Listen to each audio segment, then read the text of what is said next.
today? Good. Good.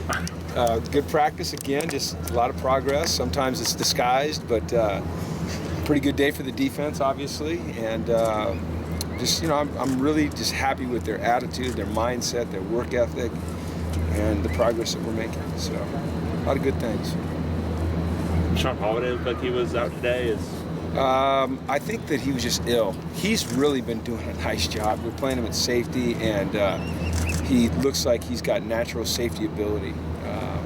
He's down to about 210, which is probably a good weight for him. He was a little heavy in the off season, and just really looks good, but not today. He didn't do much today. So. He played a lot of receiver in high school. Have you thought about that, or? He and I talked about that last Thursday, actually. But he's making such progress at safety. I mean, he to me looks like a guy that can really play safety. So I mean, he's walking off now. He's just a good-looking kid. You know, he's long and he's lean and he's athletic and he's got good hands and ball awareness, and he's playing a new position for him, but he's picking it up pretty quickly. So I think we'll leave him there for right now. But he and I did talk about it. But right now, I think he'd prefer to just continue to mature as a safety. Are you feeling good about the receiver rotation right now, that maybe you don't need to move guys around over there? Well, moving Ish over there, I think, really helped us. And then Austin coming on the way he has helps us. And then Theo, being a really pleasant surprise early in his career has helped us. And then we've got some pretty good ones coming in. And then Alex Van Dyke stepping up, and I think Laz is coming on. So, Darren's done well. I mean, I don't want to miss anyone, but I will. But I don't feel like we need to make that move right now. The numbers look a little bit down, but compared to our linebacker numbers, and it's like, we've got a plethora of receivers. So, I mean, you've got Jayon Brown and Cam Judge taking almost every single snap out here the whole spring.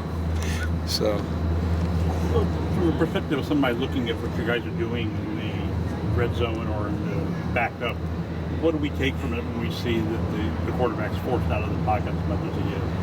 Yeah, good pass rush. No, I mean, those are just situations we're working on. It doesn't necessarily affect the plays. It's like when you back them up like that and you're working out, you're really putting a lot of pressure on the offense. When you go into the red zone and put it on the 19 or the 9 or whatever, you're putting some pressure on the defense. We're just trying to create pressure situations. We're not necessarily changing our play calling at this point because we're not game planning at all. We're just trying to create, some pressure situations and some awareness to situations. But really, I think if the quarterback's getting pressed out, you can take two things from it. Number one, the coverage is either pretty darn good or the rush is pretty darn good. And it looks like the rush is pretty good. It was today. It wasn't, like I said, today the defense had the upper hand. So it's a great thing about being the head coach is you can cheer for the side that did well. How do you assess how Josh is just doing with some of the new stuff you guys are doing on offense? I think he's doing well. I think he really enjoys it, and he's picking it up. And I think it's forcing him to challenge himself to learn and challenge himself to study.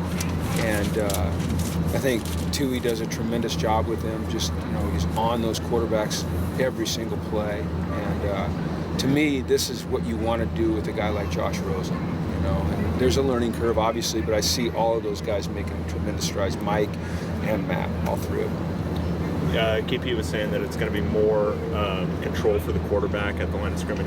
Is that going to be more than last year, especially? Or? Probably a little bit, yeah. And you can do that when you've got a quarterback like Josh that's got experience and he's smart and he understands the game.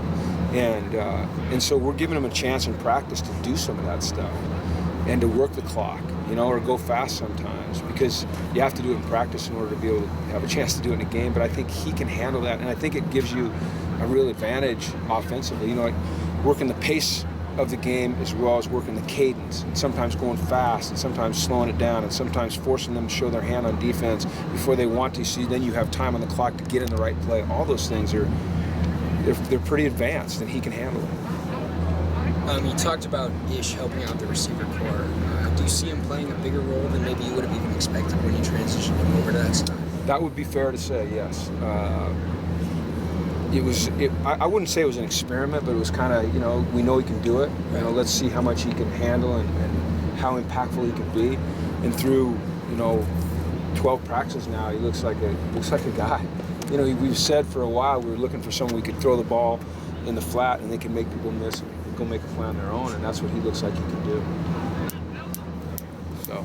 How important is it for Mika to get those mental reps, even though he's not actually on the field? He's going to be really shadowing some of those guys and look like he's doing that today. It's important, you know. I mean, it's important to get mental reps in film.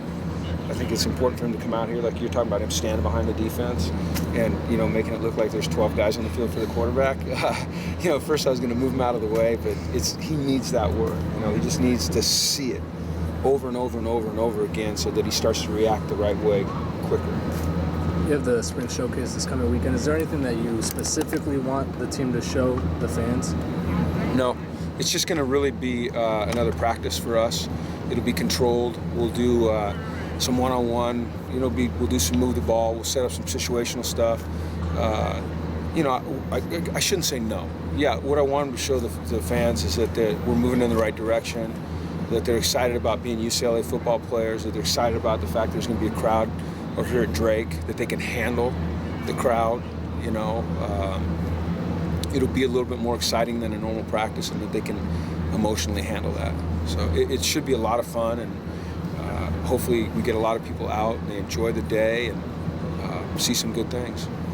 With all that we're doing this spring in terms of learning and creating new things, would a standard spring game in which you're having the offense go against the defense and playing first down, second down, and switching, but would that be of any value really? Yeah, but here's my concern whenever you go live. When you're playing a game, you've got 11 UCLA players on the field at any single time. Hopefully not 10 and hopefully not 12. Sometimes we had 12, but you're supposed to have 11.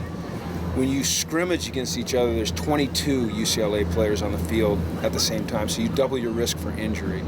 And to me, at this point in our development, that's not worth it. We can create the situations, as you've seen in the move the ball.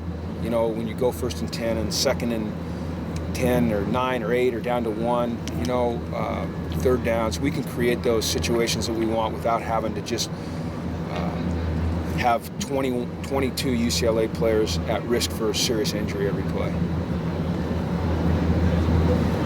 All right. Thanks, Okay. guys.